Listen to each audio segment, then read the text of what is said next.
नमस्कार दोस्तों, स्वागत है आपका friends at preparation YouTube channel पर। मैं कृष्णा रोजाना शाम को 7 बजे आपके लिए लेके आता हूँ ये टेस्ट सीरीज, जिसमें हम बात करते हैं टीचर सिलेक्शन एग्जाम से रिलेटेड उन सारे क्वेश्चन के जो आपसे पूछे जा सकते हैं टीचर सिलेक्शन एग्जाम के में। चाहे आप टीजीटी, पीजीटी या पीआरटी किसी भी पोस्ट के लिए प्रिपरेशन कर रहे हो, इन सारे एग्जाम के लिए ये वीडियो आपके लिए यूजफुल हो सकती है। तो आज का जो फोकस रहेगा वो टीचिंग ऑफ साइंस पेडागोजी और साइंस पेडागोजी पर ज्यादा फोकस रहेगा। ठीक है, तो क्वेश्चन को अटेम्प्ट करिए। आप कितने क्वेश्चन के सही आंसर कर पा रहे ये देखिए। अगर आपसे कोई गलती होती है तो एक्सप्लेनेशन को ध्यान से सुनिए और फिर उस टॉपिक को रिवाइज करिए। चलिए फिर स्टार्ट करते हैं फिर आज के क्वेश्चन के साथ। तो फर्स्ट क्वेश्चन है आपके लिए, by which of the following strategy meaningful clarification of the concept of reflection of light can be given. जब आप साइंस में रिफ्लेक्शन पढ़ा रहे हैं और concept of reflection of light पढ़ा रहे हैं, तो आपसे पूछा जा रहा है कि कौन सी स्ट्रेटजी यूज करके, जो आपके पास ये चारों स्ट्रेटजी गिवन है, कि बेस्ट तरीके से आप डिफाइन कर सकते हैं बच्चों के सामने कि कॉन्सेप्ट ऑफ लाइट या फिर उसके रिफ्लेक्शन को। चलिए ऑप्शन ये है आपके पास, देख लेते हैं। फर्स्ट ऑप्शन में बोला जा रहा है asking close ended question related to the topic, कि उस टॉपिक से रिलेटेड आप क्लोज एंडेड क्वेश्चन पूछेंगे, जिससे आप ये समझते हैं कि उस कॉन्सेप्ट को बच्चों में ज्यादा इजीली आप समझा सकते हैं। सेकेंड ऑप्शन आपके पास है animated video on the concept, कि इस कॉन्सेप्ट के ऊपर यानी कि रिफ्लेक्शन ऑफ लाइट के ऊपर आप एक एनिमेटेड वीडियो दिखाएंगे, जिससे क्या होगा कि उनका जो कॉन्सेप्ट बिल्डअप ज्यादा अच्छे से हो पाएगा। थर्ड ऑप्शन में आपसे बोला जा रहा है कि chart showing the reflection of light, कि आप एक चार्ट शो करेंगे बच्चों के सामने जिसमें आप दिखाएंगे कि किस तरह से लाइट रिफ्लेक्ट होती है और किस तरह से इमेज फॉर्मेशन होता है। तो इस बारे में बताया जा रहा है ऑप्शन थर्ड के अंदर। और ऑप्शन फोर्थ में बोला जा रहा है observing reflection of light on white paper screen by the learners and drawing conclusions, कि आप एक एक्टिविटी कंडक्ट करेंगे जिसमें लर्नर यानी स्टूडेंट खुद अपने आप व्हाइट के पेपर के ऊपर ड्राइंग करेंगे, लाइट किस तरह से रिफ्लेक्ट करती है, और फिर उसके बाद ऑब्जर्व करके बच्चे खुद कंक्लूजन को नोट डाउन करेंगे। कहने का मतलब है इसमें आप बच्चा ट्राई करके सीखेगा उस चीज को मतलब प्रैक्टिकली करके, एक्सपेरिमेंट करके इस कॉन्सेप्ट को, कि रिफ्लेक्शन के कॉन्सेप्ट को, कि लाइट कैसे रिफ्लेक्ट होती है, इसको बच्चा खुद करके देखेगा। तो 4 ऑप्शन है आपके पास, तो 4 में से करेक्ट ऑप्शन आपके अकॉर्डिंग क्या है उसे अटेम्प्ट करिए। तो इस क्वेश्चन का जो करेक्ट आंसर है वो है फोर्थ, यानी कि observing reflection of light on the white paper bye screen by the learner and drawing conclusion, कि बच्चा खुद से व्हाइट पेपर के ऊपर, एक स्क्रीन के ऊपर लाइट को ऑब्जर्व करेगा और उस बिहाफ पे एक ड्राइंग कंस्ट्रक्शन करेगा इसके अंदर। ठीक है, तो करेक्ट आंसर आपका फोर्थ हो गया। नेक्स्ट क्वेश्चन है आपके लिए, by why are field visit important in science, कि साइंस की टीचिंग के अंदर, यानी कि जब आप टीचिंग लर्निंग प्रोसेस साइंस की आप क्लास के अंदर करवा रहे हैं, तो ये कितना जरूरी हो जाता है कि उसे फील्ड विजिट के लिए लेके जाया जाए। तो आपके पास 4 ऑप्शन दिए गए, इसमें से बेस्ट आंसर जो आपको लगता है उसे चूज करिए। तो फर्स्ट ऑप्शन है आपके पास, it develops habit of hard work amongst learner, कि ये स्टूडेंट के अंदर एक हार्ड वर्क की हैबिट डेवलप करता है। फील्ड विजिट के बारे में बोला जा रहा है। सेकेंड ऑप्शन में आपसे बोला जा रहा है it provide hands on experience to the learner, कि ये एक तरह से एक्सपीरियंस प्रोवाइड करता है, यानी कि एक अनुभव प्रदान करते हैं आप छात्रों को कि भी फील्ड विजिट के रिगार्डिंग में। अच्छा, थर्ड ऑप्शन है आपके पास, it is easy to conduct, कि ये जो फील्ड विजिट होता है इसको बहुत इजी है कंडक्ट करना, इसलिए ये इंपॉर्टेंट है। और नेक्स्ट ऑप्शन फोर्थ में आपसे बोला जा रहा है it collect the information of science, जब आप फील्ड विजिट कराते हैं तो इस तरह से क्या होता है कि आप बच्चे क्या कर पाते हैं, कोई इंफॉर्मेशन, साइंस से रिलेटेड इंफॉर्मेशन को कलेक्ट करते हैं वहां से। तो आपके हिसाब से करेक्ट आंसर इस क्वेश्चन का क्या है? तो जैसे आपने चारों ऑप्शन देख लिया, चारों को रीड कर चुके हो, इसका जो करेक्ट आंसर है, करेक्ट आंसर इसका सेकेंड है। मतलब फील्ड विजिट क्या होती है, it provide hands on experience to the learner, कि लर्नर को एक एक्सपीरियंस प्रोवाइड करती है, एक अनुभव प्रदान करती है कि भाई साइंस से रिलेटेड अपनी स्पेशल लर्निंग को, यानी कि अपनी लर्निंग को प्रैक्टिकल लाइफ के साथ वो एसोसिएट कर पाते हैं। तो करेक्ट आंसर आपका इसका हो गया सेकंड। देखते हैं नेक्स्ट क्वेश्चन अब, which of the following tool is for learner centred assessment, कि लर्नर के सेंटर्ड मतलब चाइल्ड सेंटर अप्रोच क्या है एक असेसमेंट के लिए, आपसे ये पूछा जा रहा है। कि लर्नर का मतलब एक तरह से चाइल्ड समझ लगते हैं कि बच्चे के से, यानी कि वो कह सकते हो कि बाल केंद्रित असेसमेंट यानी कि मूल्यांकन क्या है इनमें से। तो आपके पास पहले तो 4 ये मेथड दे रखे जिससे आप असेसमेंट स्टूडेंट का कर सकते हैं, और फिर उसके बाद आपके पास 4 ऑप्शन दे रखे हैं जिसमें आपको कोड गिवन है, उस कोड को ध्यान में रखते हुए आपको आंसर करना है।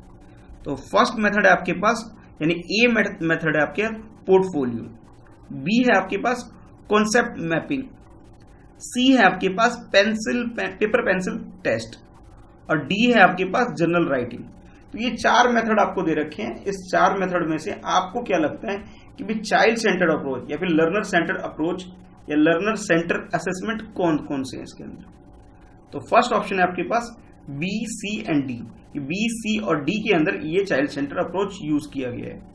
सेकंड ऑप्शन में आपसे बोला जा रहा है कि जो सी ओनली, कि सी मेथड जो है ये चाइल्ड सेंटर्ड है, और ए के अंदर बोला जा रहा है कि ए, बी एंड डी ये 3 ऑप्शन, ये 3 जो आपके पास मेथड है ये एग्जैक्टली मैच करते हैं लर्नर सेंटर्ड असेसमेंट के अंदर। अच्छा, और उसके बाद जो फोर्थ ऑप्शन है उसमें बोला जा रहा है ए एंड सी ओनली, यानी कि ए पोर्टफोलियो और सी जनरल राइटिंग, ये दोनों मैच करते हैं लर्नर सेंटर अप्रोच से। तो आपके अकॉर्डिंग करेक्ट आंसर क्या है उसे अटेम्प्ट करिए। आई होप आप लोगों ने क्वेश्चन देख लिया होगा, तो देख लीजिए। तो करेक्ट आंसर इस क्वेश्चन का है वो है थर्ड ऑप्शन, यानी कि ए, बी एंड डी। ए यानी कि पोर्टफोलियो, बी यानी कॉन्सेप्ट मैपिंग, और डी जनरल राइटिंग, ये चाइल्ड सेंटर्ड अप्रोच है। इसमें जो पेपर पेंसिल मेथड है बस इसे छोड़ करके बाकी तीनों मेथड जो है ये लर्नर सेंटर्ड अप्रोच है या लर्नर सेंटर्ड असेसमेंट है। तो करेक्ट आंसर हमारा हो गया इस क्वेश्चन का थर्ड हो गया। चलिए देखते हैं नेक्स्ट क्वेश्चन। क्वेश्चन को पढ़िए एक बार और फिर अटेम्प्ट करने की कोशिश करिए। तो क्वेश्चन है आपके लिए ये, assessment learning in science means, कि साइंस के अंदर असेसमेंट लर्निंग का जो असेसमेंट होता है, ठीक है, यानी कि अधिगम सीखने का जो मूल्यांकन होता है उसका मेन अर्थ क्या है, उसकी असली मीनिंग क्या है, आपको ये बतानी है। तो 4 ऑप्शन है आपके पास। फर्स्ट ऑप्शन में बोला गया कि टर्म असेसमेंट, कि टर्म असेसमेंट जो है इसकी एग्जैक्टली मीनिंग है लर्निंग असेसमेंट इन साइंस के अंदर। अच्छा, सेकेंड ऑप्शन जो आपसे बोला जा रहा है फॉर्मेटिव असेसमेंट, कि फॉर्मेटिव असेसमेंट को आप डिफाइन कर सकते हैं as learning assessment in science के अंदर। और नेक्स्ट है आपके पास सबमेटिव असेसमेंट। तो सबमेटिव असेसमेंट क्या होता है ये बोला जा रहा है कि इसको आप डिफाइन कर सकते हैं as a meaning of assessment in science में।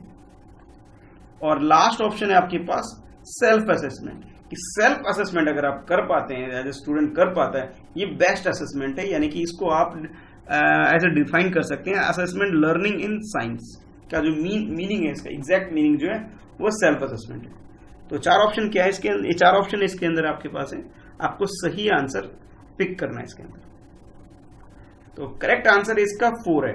अब इस क्वेश्चन में कंफ्यूजन वाली बात क्या है, जैसे सपोज अगर आप लोगों ने अपने टीचिंग ट्रेनिंग प्रोग्राम में जैसे पढ़ा होगा कि टर्म असेसमेंट, फॉर्मेटिव असेसमेंट या फिर सबमेटिव असेसमेंट, ये सारे सीसीई के पार्ट हैं, जो सीसीई आया था उसके हिसाब से चल रहे हैं। बस एक ये जो है आपके पास ऑड आ रहा है, यानी कि इसके अंदर जो सेल्फ असेसमेंट ये डिफरेंट है।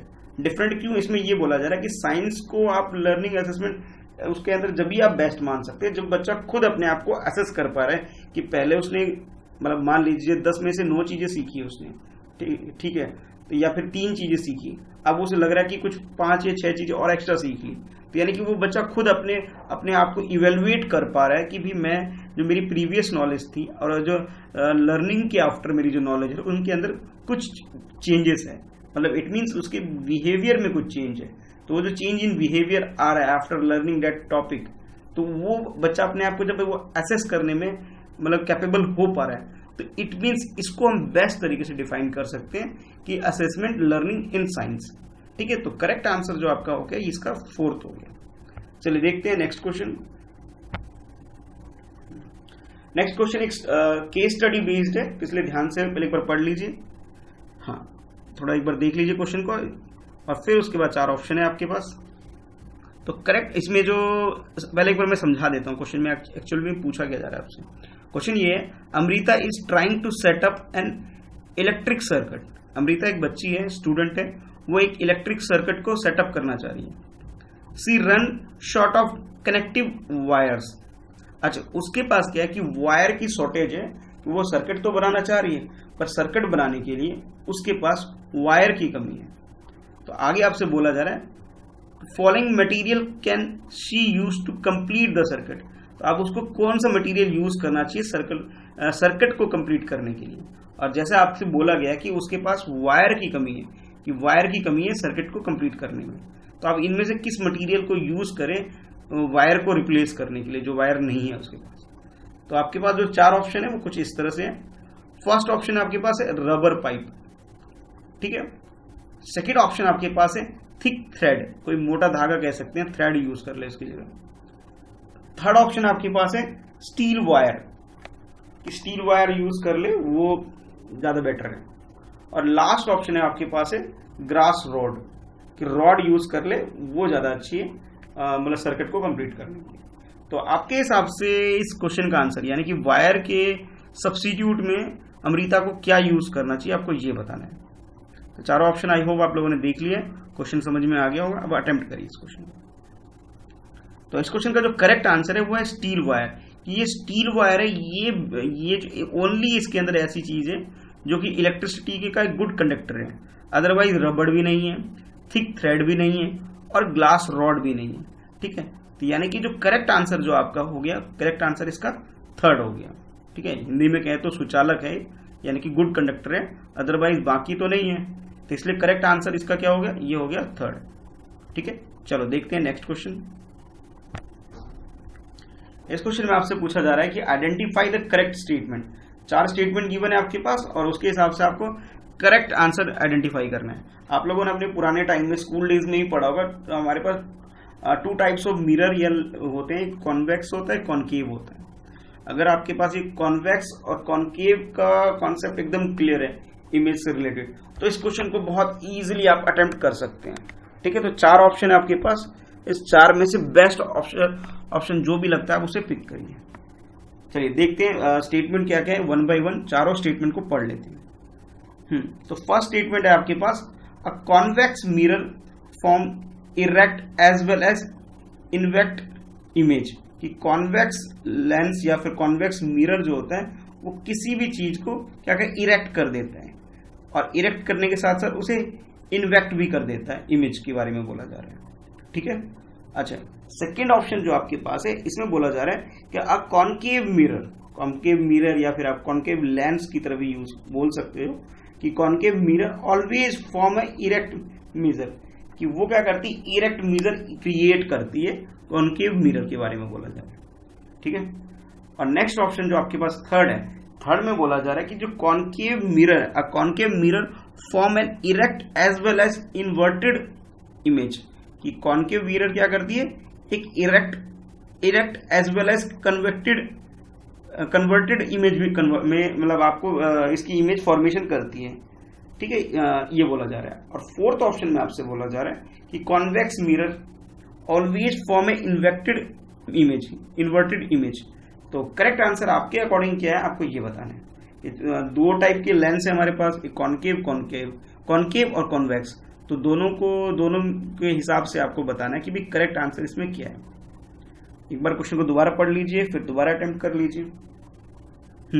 तो क्वेश्चन का जो करेक्ट आंसर है इसका ये थर्ड है, कि इसमें जो बोला जा रहा है कि कॉन्केव मिरर जो होता है वो फॉर्म करती इरेक्ट और इरेक्ट के साथ साथ वो इन्वर्टेड इमेज क्रिएट करती है। यानी कि मतलब इरेक्ट का मतलब यहाँ पे क्या है कि मतलब एक तरह से कह सकते हो आप स्तंभ बना लिया, कि एक लंबी इमेज क्रिएट करती है, और साथ के साथ वो क्या करती है उल्टी इमेज बनाती है, यानी कि इन्वर्टेड इमेज क्रिएट करती है, ठीक है। तो यानी कि ये एकमात्र करेक्ट आंसर इसके अंदर, बाकी जो तीनों है वो गलत है। तो करेक्ट आंसर जो आपका हो गया इसमें हो गया थर्ड, ठीक है। चलो अब देखते हैं next question. Which of the following acid is found in ants sitting. तो आपको ये बताना है जो चीटी यानी कि आंट होते हैं, तो उसके वो जो मतलब अटैक करती है, एक तरह से डंक मारती है, तो उसमें वो कोई एसिड हमारी बॉडी के अंदर डाल देती है। तो कौन सी एसिड कैरी करती है चींटी अपने पास, आपको ये बताना है। ठीक है, तो आपके पास 4 ऑप्शन है, ये चारों में से कौन सा एसिड एक चींटी यानी कि अंड के पास होता है, आपको ये बताना है। तो फर्स्ट ऑप्शन आपके पास है एसिटिक एसिड, यानी कि चींटी के पास यानी कि अंड के पास क्या होता है, एसिटिक एसिड होता है। ऑप्शन फर्स्ट में बोला जा रहा है। अच्छा, सेकेंड ऑप्शन में आपसे बोला जा रहा है एस्कॉर्बिक एसिड, कि एस्कॉर्बिक एसिड होता है चींटी की बॉडी के अंदर।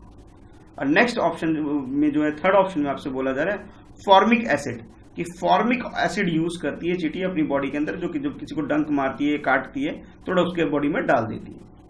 अच्छा, लास्ट ऑप्शन जो है आपके पास, लास्ट ऑप्शन में आपसे बोला जा रहा है कि इसके पास ऑक्सैलिक एसिड होती है, कि ऑक्सैलिक एसिड की वजह से उसकी बॉडी में होता है और वो दूसरे की बॉडी में डाल देती है।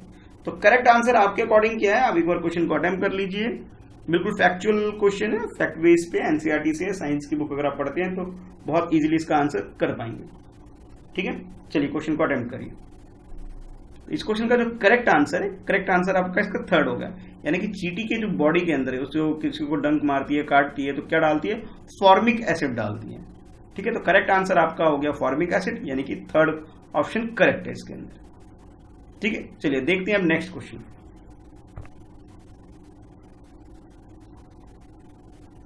नेक्स्ट क्वेश्चन है आपके पास है, which of the following set contain only the unit of measuring distance. Distance को मेजर करने के लिए आपको ये बताएं इनमें से कौन सा ऑप्शन है जिसके अंदर जो सारे यूनिट है, यानी कि all units related to the distance measurement, कि डिस्टेंस को मेजर करने के लिए जो यूनिट यूज की जाती है उसका करेक्ट ग्रुप क्या है।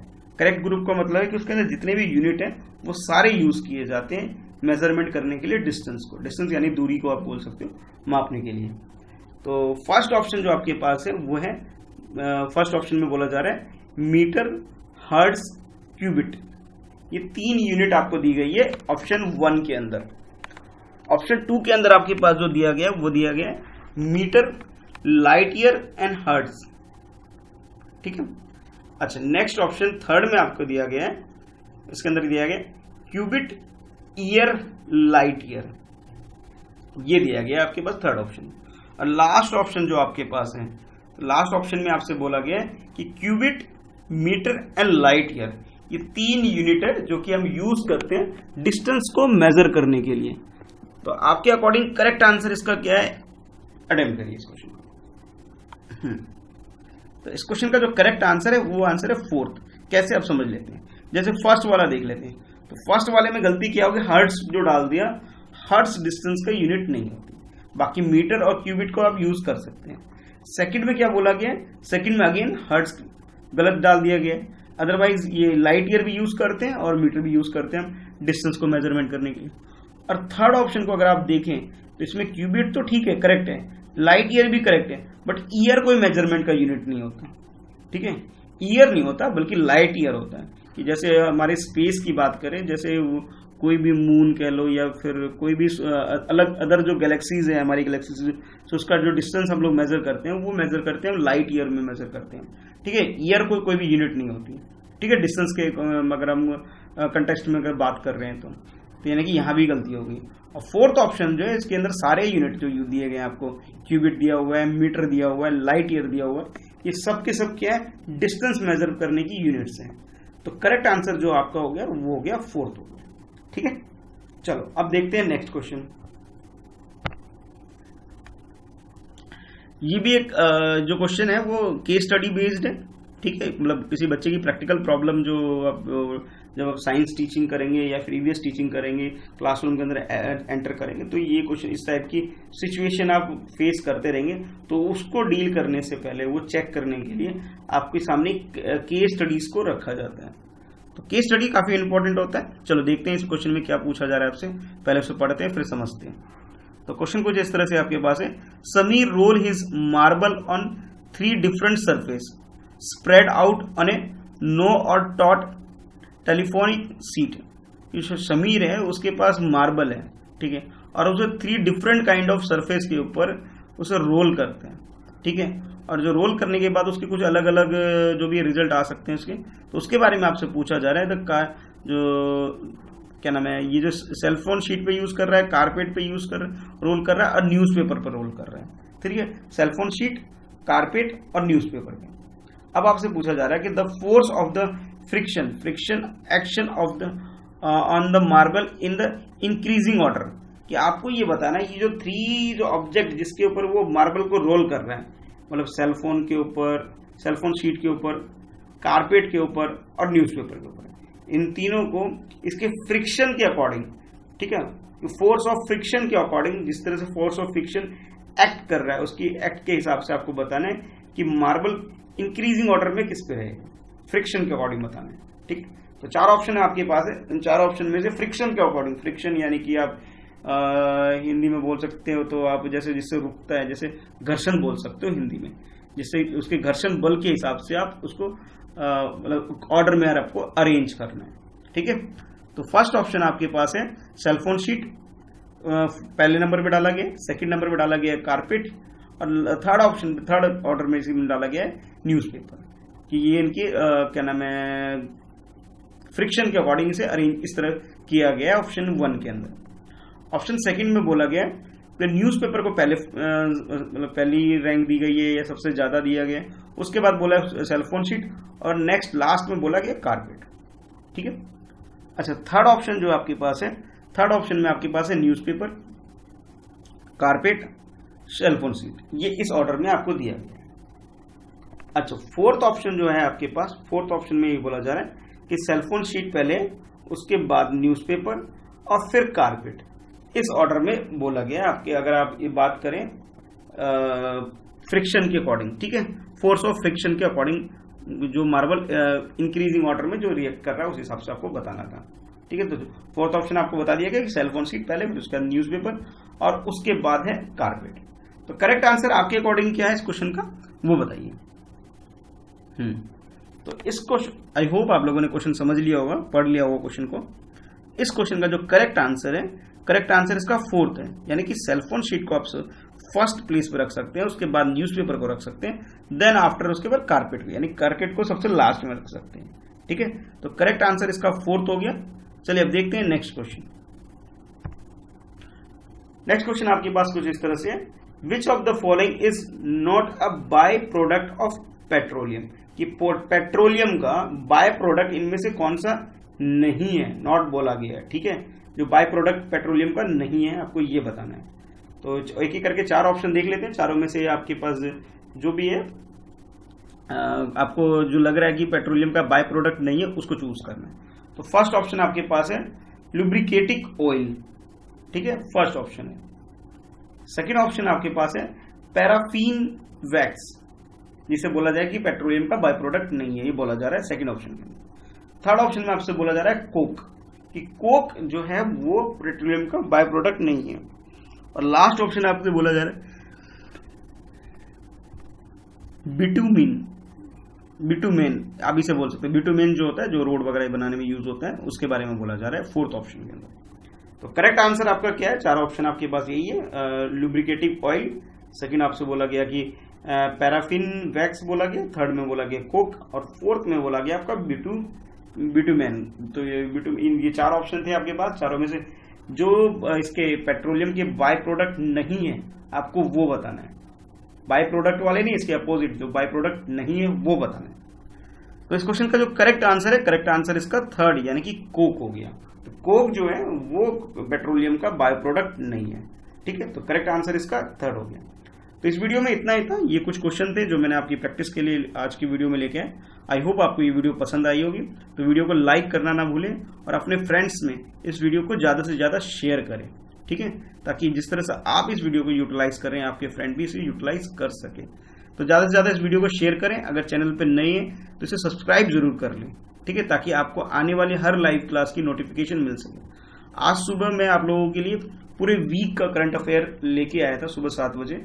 अगर आपने वो नहीं देखा है तो आज देख लीजिएगा। इसमें जो मॉर्निंग में मैंने पूरे वीक का करंट अफेयर के मोस्ट प्रोबेबल क्वेश्चन क्या क्या हो सकते हैं करंट अफेयर और जनरल स्टडीज की, अगर आप किसी भी कॉम्पिटिटिव एग्जाम की प्रिपरेशन कर रहे हैं तो वो वीडियो आपके लिए काफी यूजफुल हो सकती है। तो देख लीजिएगा, वो आपको मिल जाएगा, चैनल पे ही मिल जाएगा। मैं डिस्क्रिप्शन में उसकी लिंक भी डाल दूंगा। ठीक।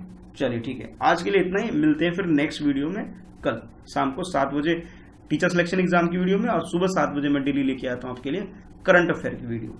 ठीक है, ओके, इस वीडियो में इतना ही है।